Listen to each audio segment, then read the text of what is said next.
Hey guys, welcome back to my channel. It's your boy Harris, and we got Chloe, and today we're going to be talking about living in the moment versus documenting it. Let's see how we go.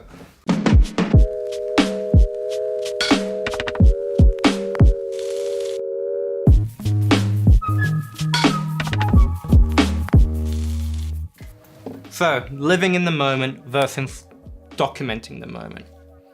Yeah, that's often a dilemma I run into as a photographer, videographer, camerawoman, whatever. There's this weird kind of situation or tension where you're with the moment, but you're not actually in the moment. You can't be vlogging and be like, hey guys, and immerse yourself in what's happening right in front of you. And yeah, the camera becomes kind of a wall.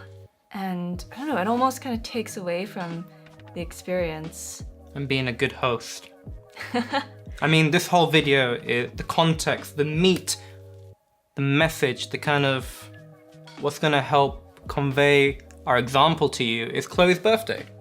Yeah, so when it came to my birthday, because of this dilemma of living versus documenting the moment, I really wanted you to document my birthday because I would be so busy just getting my hands dirty, getting the recipe together, preparing the food, entertaining the guests.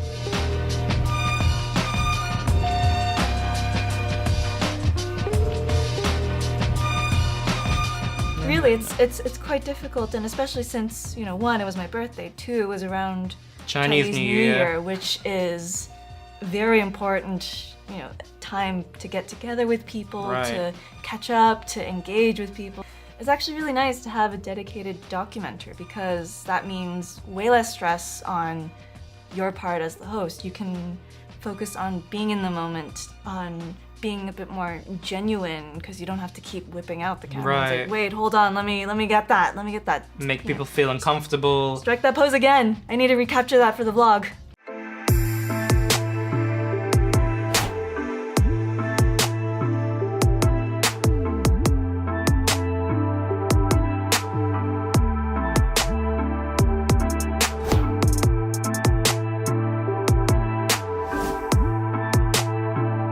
And because you're so in the rush of everything that's happening and trying to document it. You're cooking.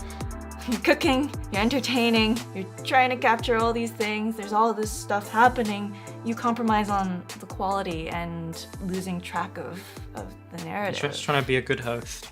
Yeah, and I guess that's where the value of wedding and event photographers really come in.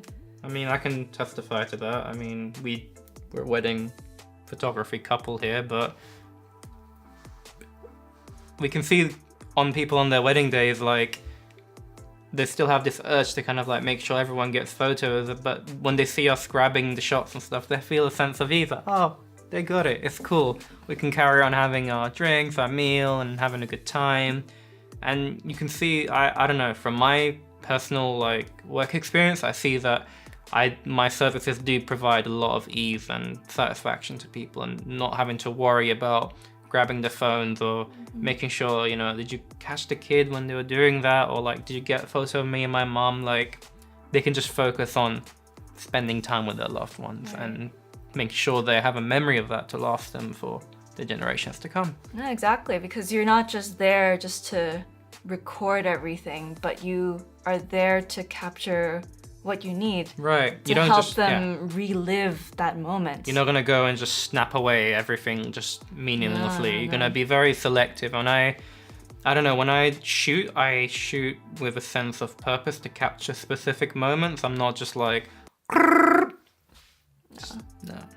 You don't just spray and pray with the no. With I'm the very videos. I'm very I don't know, I like to anticipate. I get a kick out of it, like sense it coming, like, you know, something's gonna happen, someone's gonna make a joke, or someone's eyeing someone to do something, and you know, oh, this is gonna be good, this could be a potential like photo. At the end of the day, you're trying to compile all of these stories and moments and tidbits into this compelling, cohesive story that the couple or the event host or whoever can just relive, you know, the next day or even years down the road. And there's And that's not to say that there's situations where the camera can't be part of the event. I mean, the camera doesn't always have to be a wall if, say, for example, you host a deliberate photo shoot party, or you involve the subject in that co-creation process in some Well, like way. Instax cameras. Yeah, So exactly. what we did was we kind of put an Instax camera on the table, and you can see that people get curious and they take a photo and they're intrigued and like, wow, it's coming to life, and It's alive. you let everyone else kind of take photos. Yeah, no, exactly. It's And- involving them in the process. So the value of a documenter, it helps you to relive the feeling and Capture all the moments that you need, all the key moments, and putting it into a cohesive story you can relive again and again and again, and not having to compromise on the quality of your event just for documentation. I mean, how did it feel watching back on your birthday? It was really cute.